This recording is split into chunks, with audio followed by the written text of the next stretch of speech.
Interpole जो है, ये इंटरपोल है, ये इंटरपोल है। तो इंटरपोल जो है आर्मेचर रिएक्शन के इफेक्ट को इस वाले भाग और इस वाले भाग को तो खत्म कर देता है, लेकिन जो मेन पोल का पोल फेस है, जैसे ये हो गया और ये हो गया, इस वाले भाग में आर्मेचर रिएक्शन का इफेक्ट नहीं खत्म कर पाता इंटरपोल। तो इसके लिए हम लोग लगाते हैं कंपनसेटिंग वाइंडिंग। क्या लगाते हैं? Compensating winding. Compensating winding.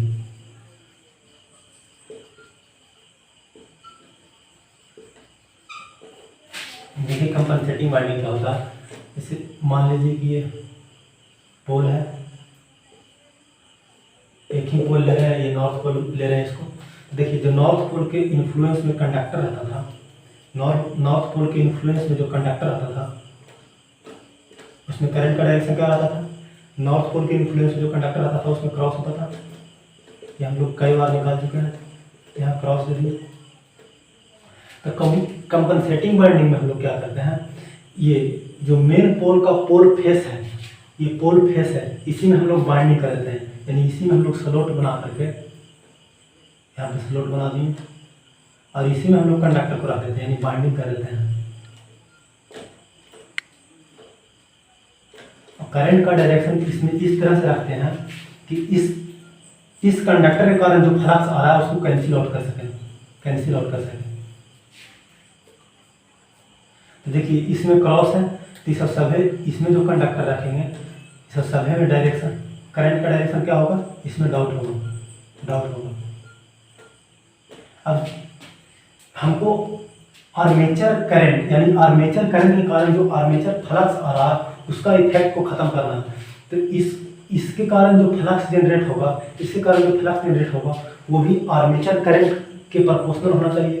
तो इसीलिए इसको भी हम लोग आर्मेचर के साथ सीरीज में कनेक्ट करते हैं। देखिए क्या बोल रहे हैं, हम ये बोल रहे हैं कि हमको आर्मेचर करंट के कारण जो आर्मेचर फ्लक्स आ रहा है उसको इफेक्ट को खत्म करना है। तो उसको इफेक्ट को खत्म करना है, तो ये जो हम लोग कंपनसेटिंग वाइंडिंग करते हैं, कंपनसेटिंग वाइंडिंग को आर्मेचर के साथ सीरीज में कनेक्ट कर देते हैं। यानी ये इसमें जो करंट फ्लो होगा सेम करंट इसमें फ्लो होगा, यानी जब लोड बढ़ेगा तो आर्मेचर रिएक्शन का इफेक्ट बढ़ेगा, तो उसको कैंसिल करने के लिए इसका भी फ्लक्स बढ़ेगा, यानी उसको उस स्थिति में भी कैंसिल कर देना। जैसे अगर हम इसके साथ सीरीज में नहीं कनेक्ट करते, एक फिक्स करंट इसमें फ्लो करा देते हैं, तो उस कंडीशन में क्या होता? अगर लोड कम होता तो इसका फ्लक्स ज़्यादा होता, तो ये डोमिनेट करता। अगर लोड ज़्यादा होता तो आर्मेचर करंट ज़्यादा होता, तो इसका फ्लक्स डोमिनेट करता। लेकिन अगर हम सीरीज में कनेक्ट कर दिए हैं, तो अगर आर्मेचर करंट कम होगा तो इसका भी फ्लक्स कम होगा, आर्मेचर फ्लक्स भी कम होगा और इसका कंपनसेटिंग वाइंडिंग का फ्लक्स भी कम होगा। अगर लोड ज़्यादा होगा, आर्मेचर करंट ज़्यादा होगा, तो इसका फ्लक्स भी ज़्यादा होगा, आर्मेचर फ्लक्स भी ज़्यादा होगा, तो कंपनसेटिंग वाइंडिंग का भी फ्लक्स ज़्यादा होगा। देखिए इसी फिगर को हम लोग नीचे थोड़ा सा बनाते हैं। देखिए ये क्रॉस है,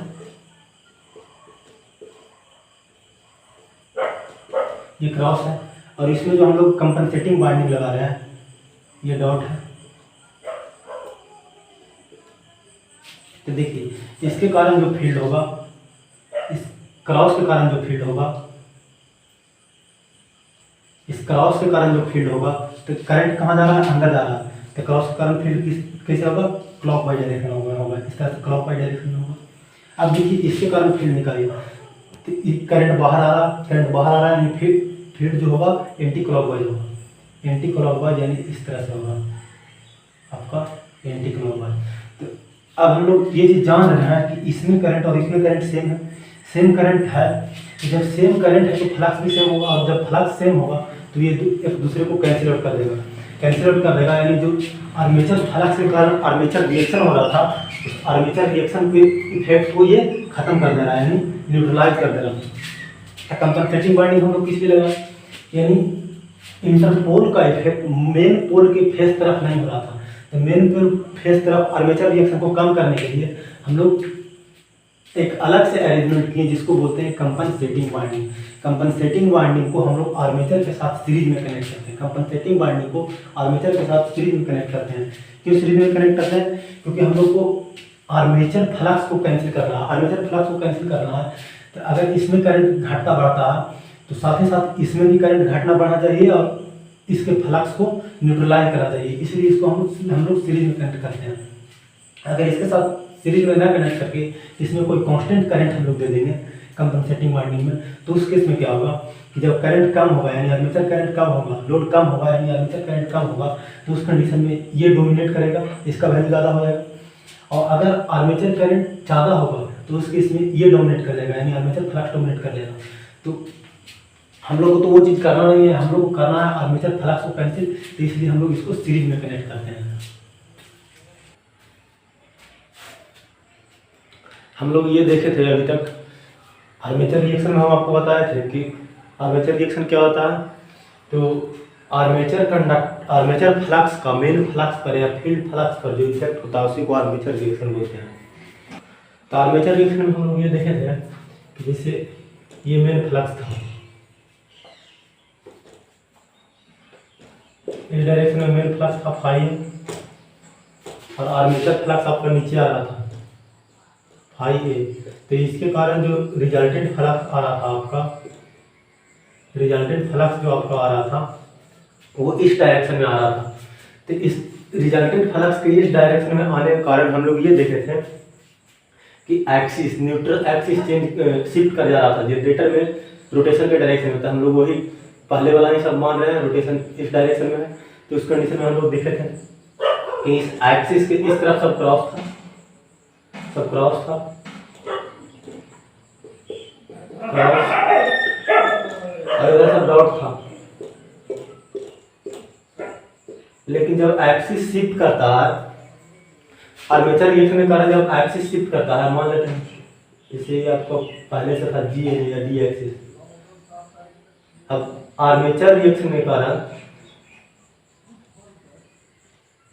शिफ्ट कर गया, आर्मेचर रिएक्शन के कारण मान लेते हैं ये थीटा डिग्री शिफ्ट कर गया, ये थीटा डिग्री शिफ्ट कर गया। तो हमको अब निकालना है, तो ये थीटा डिग्री शिफ्ट कर जाता था तो हम लोग ये देख थे कि अब इस एक्सिस के इस तरफ, इस एक्सिस के इस तरफ क्रॉस होता था, इस एक्सिस के इस तरफ क्रॉस होता था, और इस एक्सिस के इस तरफ डॉट होता था, यानी यहाँ और यहाँ डॉट होगा, यहाँ और यहाँ डॉट होगा। तो हम लोग ये देखे थे कि ब्रश को शिफ्ट करने से ये तो न्यूट्रल एक्सिस शिफ्ट हो गया, लेकिन अब ब्रश को शिफ्ट किए तो ब्रश को शिफ्ट करने से करंट चेंज कर रहा है। न्यूट्रल एक्सिस शिफ्ट हुआ, लेकिन अगर न्यूट्रल एक्सिस शिफ्ट होने के बाद भी अगर आप ब्रश को शिफ्ट नहीं करते तो ये इस तरह से करंट का डायरेक्शन नहीं होता। अगर आप ब्रश यही रहने देते तो आपको पता होगा कि ब्रश के दोनों साइड से करंट आता है, यानी इधर से भी करंट आएगा, इधर से भी करंट आएगा। तो अगर आप ब्रश यही रखे रहेंगे तो यहाँ भी क्रॉस, इधर क्रॉस होगा, इधर डॉट होगा। लेकिन न्यूट्रल एक्सिस शिफ्ट होने के साथ साथ हम लोग आर्मेचर रिएक्शन के इफेक्ट को खत्म करने के लिए साथ ही साथ हम लोग ब्रश भी शिफ्ट कर रहे थे। तो देखिए हम लोग ब्रश शिफ्ट किए तो क्या देखें, ब्रश शिफ्ट करने से इस न्यूट्रल एक्सिस के इस तरफ हो गया क्रॉस और इस तरफ हो गया डॉट। ये एक्सिस जो आपका न्यूट्रल एक्सिस अब बना शिफ्ट होकर के ये मेन एक्सिस या जी एन से थीटा डिग्री शिफ्ट था। तो थीटा डिग्री शिफ्ट पर हम लोग इधर एक और लाइन बना दें, थीटा डिग्री शिफ्ट पर एक और लाइन बना दें। तो देखिए तो इस पार्ट में मैग्नेटिक फील्ड निकालिए। तो देखिए इस फिगर को हम ड्रा कर रहे हैं, एक बार और ड्रा कर रहे हैं इस फिगर को।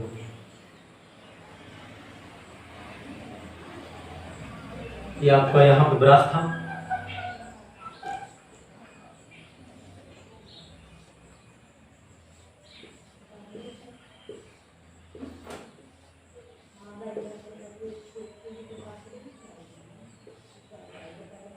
यहाँ पे ब्रश है, पहले से ब्रश रखा हुआ था।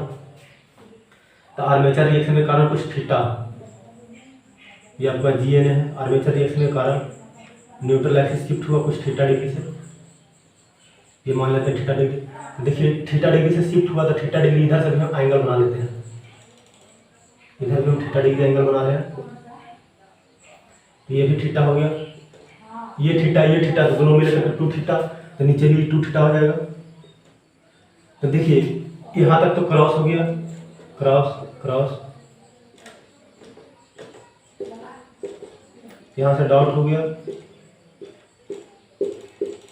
तो देखिए इस पार्ट में मैग्नेटिक फील्ड देखिए तो ये तीनों का कारण, तो ये तीनों का कारण आप फील्ड देखिएगा, ये तीनों का कारण फील्ड देखिए। करंट आपका अंदर जा रहा, करंट अंदर जा रहा, तो मैग्नेटिक फील्ड क्या होगा, क्लॉकवाइज। देखिए तो मैग्नेटिक फील्ड इसमें क्लॉकवाइज होगा, इसके कारण इस तरह से क्लॉकवाइज हो जाएगा। इसके कारण देखिए तो करंट बाहर निकल रहा है, तो इसके कारण फील्ड बनाएंगे तो कुछ इस तरह से हो जाएगा एंटी क्लॉकवाइज।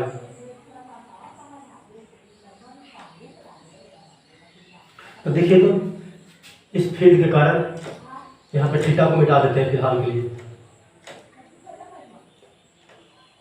इसका डायरेक्शन क्या है, इसका डायरेक्शन इस तरफ है और इसका डायरेक्शन इस तरफ है। तो हमारा जो मेन फ्लक्स था, ये फील्ड फ्लक्स था, इसका डायरेक्शन किस तरफ था, इसका डायरेक्शन इस तरफ था।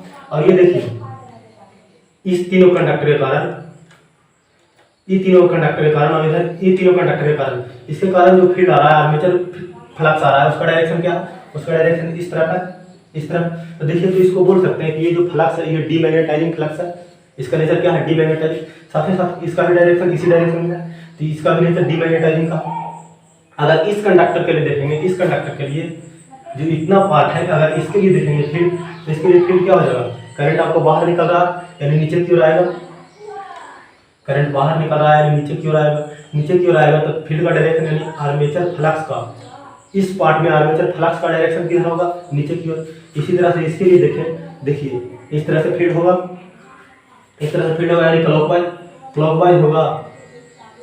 तो देखिए तो इसमें भी आर्मेचर कोर के अंदर जो फ्लक्स है उसका डायरेक्शन किस ओर है, नीचे की ओर है, नीचे की ओर है।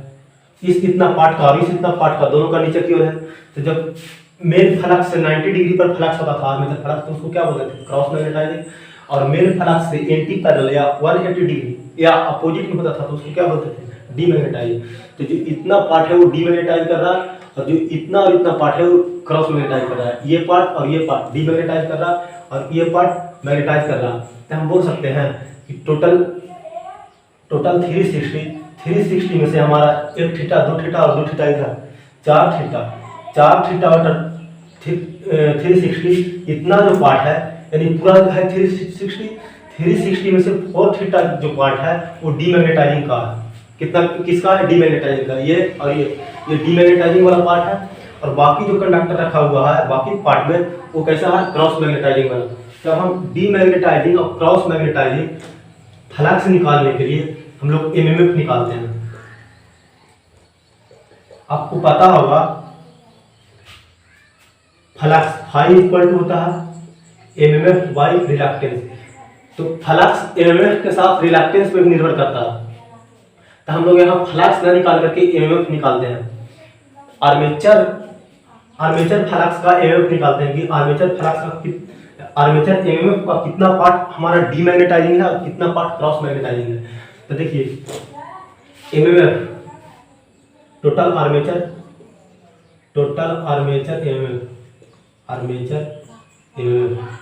एमएमएफ को एम्पियर टर्म में भी दिखाते हैं, एम्पियर टर्म ऑफ आर्मेचर। इसको क्या लिख सकते हैं, तो आर्मेचर का करंट क्या है, हम ये बोल रहे हैं कि किसी मशीन का टोटल करंट कितना है।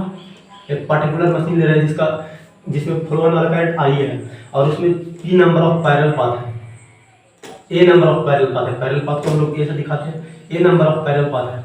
तो हर एक कंडक्टर से कितना करंट फ्लो होगा, तो करंट डिस्ट्रीब्यूट हो जाता है और हर एक कंडक्टर से कितना करंट जाता है, IA/A, इतना करंट हर एक कंडक्टर से जाएगा। अब हमको एम्पियर टर्न या एमएफ निकालने के लिए हमको दूसरा चीज चाहिए, टर्न चाहिए। तो हमको टर्न नहीं पता है मशीन के लिए, हमको जेड पता है कि जेड नंबर ऑफ कंडक्टर है मशीन में। तो टर्न निकालने के लिए क्या करेंगे, टर्न निकालने के लिए टर्न इक्वल टू हो जाएगा Z/2, क्योंकि हर एक टर्न में 2 कंडक्टर होता है। तो आपको टर्न निकालना है तो Z/2 कर दीजिए। तो अगर टोटल आर्मेचर एमएफ देखें, टोटल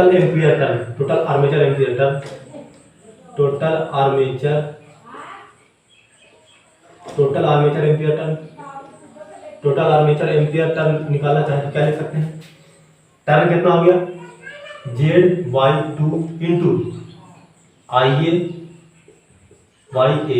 तो ये टोटल एम्पियर टर्न हो गया। अब हमको टोटल एम्पियर टर्न से नहीं मतलब है, हम निकालते हैं एक पोल के लिए आर्मेचर एम्पियर टर्न पर पोल, यानी एक पोल के लिए निकालेंगे एम्पियर टर्न पर पोल। अगर पर पोल निकालेंगे तो क्या करेंगे, पोल से भागा दे देंगे, नंबर ऑफ पोल से भागा दे देंगे। इसमें जो भी टोटल आ रहा है ZIA/2 ए पार पोल निकालना है तो आप पोल से भागा दीजिए, जितना नंबर ऑफ पोल है तो पोल से भागा दीजिए। अब हमको निकालना है ampere turn cross magnetizing. Ampere turn पहले डीमैग्नेटाइजिंग निकालते हैं, एम्पियर टर्न डीमैग्नेटाइजिंग। तो एम्पियर टर्न डीमैग्नेटाइजिंग निकालने के लिए क्या करेंगे, ये टोटल एएफ है या टोटल एम्पियर टर्न है एक पोल के लिए। तो इसके लिए क्या करेंगे, इसके लिए ZIA/2AP, ये तो टोटल है, इसको हम क्या कीजिए थीटा थीटा और इधर भी 2 थीटा 4 थीटा, यानी 4 थीटा का जो पार्ट है वो डीमैग्नेटाइजिंग 4 थीटा बाय 360 कर देंगे। हम ये बोल रहे हैं ये टोटल निकल के आया है, पर पोल के लिए ये टोटल एमएफ निकल के आया है, तो हमको डीमैग्नेटाइजिंग निकालना है। डीमैग्नेटाइजिंग निकालने के लिए क्या करेंगे, टोटल में गुना कर देंगे 4 थीटा बाई 360। 4 थीटा से क्यों गुना करेंगे, क्योंकि 4 थीटा थीटा थीटा और इधर 2 थीटा, 4 थीटा का ही पार्ट जो है वो डीमैग्नेटाइज कर रहा है, इधर ये पार्ट डीमैग्नेटाइज कर रहा है और इधर ये इतना पार्ट डीमैग्नेटाइज कर रहा है। तो देखिए, तो अगर इसको हम लिखना चाहें तो 2 से 2 खत्म हो जाएगा, तो इसको लिख सकते हैं ZIA/AP इंटू 2 से इसको काटेंगे तो 180 हो जाएगा, थीटा बाई 180। यहाँ जो थीटा है, थीटा इलेक्ट्रिकल है, थीटा क्या है, थीटा इलेक्ट्रिकल है। अगर इसी तरह से एम्पियर टर्न क्रॉस मैग्नेटाइजिंग आप निकालना चाहें, क्रॉस मैग्नेटाइजिंग, तो क्रॉस मैग्नेटाइजिंग के लिए क्या करेंगे, ये टोटल है और इतना डीमैग्नेटाइजिंग है, ये टोटल है पूरा और इतना डीमैग्नेटाइजिंग है, तो टोटल में से डीमैग्नेटाइजिंग हटा देंगे तो क्रॉस मैग्नेटाइजिंग निकल जाएगा। तो क्रॉस मैग्नेटाइजिंग के लिए क्या करेंगे, ZIA इतना माइनस इतना, तो इतना माइनस इतना करेंगे, ZIA/2AP माइनस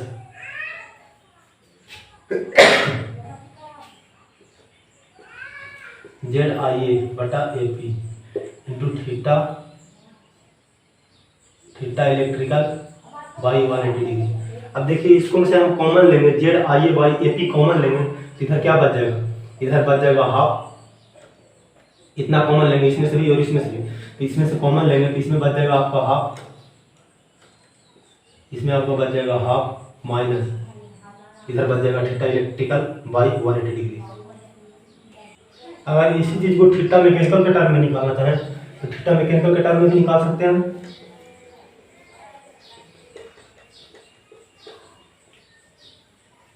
ये जो आया आपका थीटा इलेक्ट्रिकल के टर्म में आया है, इसको थीटा मैकेनिकल के टर्म में भी निकाल सकते हैं।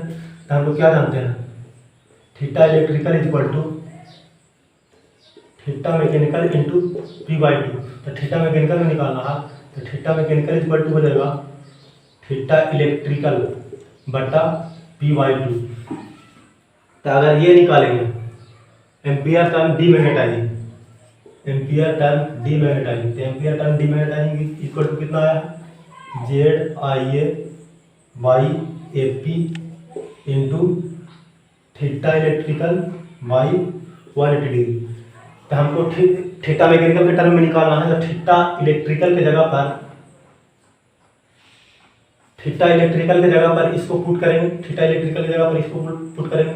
देखिए तो थीटा इलेक्ट्रिकल की जगह पर इसको पुट करेंगे तो इसको लिख सकते हैं, थीटा इलेक्ट्रिकल को हटा दे रहे हैं, थीटा इलेक्ट्रिकल की जगह इसको लिख दे रहे हैं theta mechanical into P/2, P से P खत्म हो जाएगा, ये हो जाएगा ZIA/A इंटू थीटा m/360। इसी तरह से हम ये जो आपका एम्पियर टर्न क्रॉस मैग्नेटाइजिंग आया है इसको भी थीटा मैकेनिकल के टर्म में लिख सकते हैं। तो देखिए तो एम्पियर टर्न क्रॉस मैग्नेटाइजिंग कितना आया, ये ZIA/AP into half minus theta electrical by 180 degree. अब थीटा मैकेनिकल हमको निकालना है तो इसको थीटा इलेक्ट्रिकल की जगह पर इसको पुट कर देना है, थीटा मैकेनिकल इंटू P/2। अब देखिए तो यहाँ से जो P है इसको से पूरा पार्ट में डिवाइड कर देते हैं, ZIA/A इंटू 1/2, P से डिवाइड करेंगे तो हो जाएगा 1/2P माइनस थीटा एम बटा पी से इसको में डिवाइड करेंगे तो पी से पी खत्म हो जाएगा और 180 इंटू 2 यानी 360। यहाँ से हम लोग निकाल लिए यानी जो आर्मेचर एमएमएफ है उसका कितना पार्ट डीमैग्नेटाइजिंग है और कितना पार्ट क्रॉस मैग्नेटाइजिंग है। तो उसके लिए हम डीमैग्नेटाइजिंग सबसे पहले निकालें तो जेड आई ए बटा A P into theta electrical Y 180 degree, ये आया थीटा इलेक्ट्रिकल के टर्म में, इसको हम थीटा मैकेनिकल के टर्म में बदले तो इतना आया। इसी तरह से क्रॉस मैग्नेटाइजिंग निकालने के लिए टोटल में से हम घटा दिए इसको तो ये इतना आया। अगर इसको हम निकाले थीटा मैकेनिकल के टर्म में तो यही चीज़ इतना आया। तो इसको एक बार फिर से बताते हैं कि ये चीज़ कैसे यहाँ तक कैसे निकाले हैं। तो हम ये बोल रहे हैं कि टोटल करंट आई है, आर्मेचर करंट आई है और उसमें एक नंबर ऑफ पैरेलल पाथ है, ये नंबर ऑफ पैरेलल पाथ है। तो हर एक कंडक्टर से होकर के कितना करंट जाएगा, हर एक कंडक्टर से होकर के करंट डिस्ट्रीब्यूट होने के बाद हर एक कंडक्टर से आई ए वाई ए करंट जाएगा, आई ए वाई ए करंट जाएगा। तो हमको एमएफ निकालने के लिए करंट चाहिए और नंबर ऑफ टर्न चाहिए। तो करंट को निकाल देंगे और नंबर ऑफ टर्न कैसे निकालेंगे, तो हमको नंबर ऑफ टर्न नहीं पता है, हमको जेड पता है नंबर ऑफ कंडक्टर।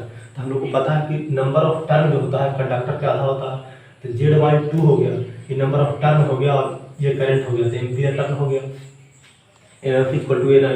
तो ये टोटल एम्पियर टर्न निकला, टोटल आर्मेचर एम्पियर टर्न या टोटल आर्मेचर एमएमएफ। तो अब हमको निकालना है एम्पियर टर्न पर पोल, यानी एक पोल के लिए कितना एम्पियर टर्न है या कितना एमएमएफ है। तो जेड आई मतलब जितना भी आ रहा था उसको नंबर ऑफ पोल से डिवाइड कर देंगे तो एक पोल के लिए निकाल जाएगा। जैसे हम बोल रहे हैं 4 पोल है तो 4 पोल के लिए है 100 एम्पियर टर्न, 100 एम्पियर टर्न। तो हमको एक पोल के लिए निकालना है, 4 पोल मशीन है तो एक पोल के लिए निकालना है, तो 4 से हम डिवाइड कर देंगे तो एक के लिए हो जाएगा 25। इसी तरह से इसमें हम नंबर ऑफ पोल से डिवाइड कर दिए तो पर पोल निकल गया। तो हमको एम्पियर टर्न डीमैग्नेटाइजिंग निकालना था। तो डीमैग्नेटाइजिंग के लिए हम लोग क्या देखे थे वहाँ पे, हम लोग ये देखे थे कि 4 थीटा 2 थीटा ऊपर और 2 थीटा नीचे, 4 थीटा वाला जो पार्ट था वो डीमैग्नेटाइज कर रहा था और बाकी क्रॉस मैग्नेटाइज कर रहा था। तो ये टोटल था, इसको में हम लोग 4 थीटा बाई 360 से गुना कर दिए तो ये डीमैग्नेटाइजिंग वाला पार्ट निकल गया। इसके बाद टोटल में से डीमैग्नेटाइजिंग को घटा दिए तो ये क्रॉस मैग्नेटाइजिंग निकल गया।